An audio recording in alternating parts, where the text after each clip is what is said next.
maybe the last point we'll make on tariffs for now is, Mm. and this has gone a little bit under the radar, is everyone's focused on China. Everyone's focused on the EU, as you would expect. Some of the other countries that have gone a bit under the radar, places like Vietnam, Cambodia, some of the other Southeast Asian countries. And the reason I mention this, and I think it's important, is because a lot of companies over the last sort of half a decade or so, you think about Apple, Nike, they're two that obviously spring to mind. What they've done is they've gone, okay, we understand that Sino-US relations are souring quite significantly. So we are going to look for other jurisdictions within the same region with similar low labor costs and low production costs where we can move our production to. Vietnam was one of those locations that a lot of countries moved to. They've now been slapped with a 46% tariff.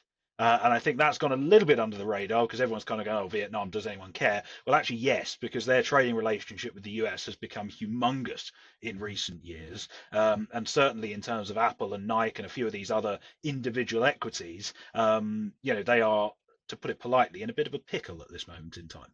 Yeah, I think what is clear is that I think an awful lot of more global companies are going to have to localize their production Mm, a lot more.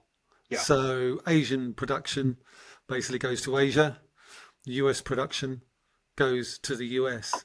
Mm, The problem with that is a pair of Nike trainers is going to cost a hell of a lot more in the US than it yeah. does in Asia. So maybe that's a lot of foreign holidays for US tourists to bring contraband back. I don't know. Well, and of course, the other thing is there's certain things that you can't do that with. Yeah. For example, coffee springs Okay. to mind. A Sure. lot of coffee is grown in South America. You're Hmm. not going to suddenly be growing coffee in South Texas. That's just not going to happen. Or anywhere in Um, the US for that matter. Absolutely. And then there's other things where not necessarily geography, but desirability dictates that. For Hmm. example, things like watches. Swiss watches are the sort of pinnacle of the industry. And I'm not being funny, but no one's going to buy a South Carolina watch.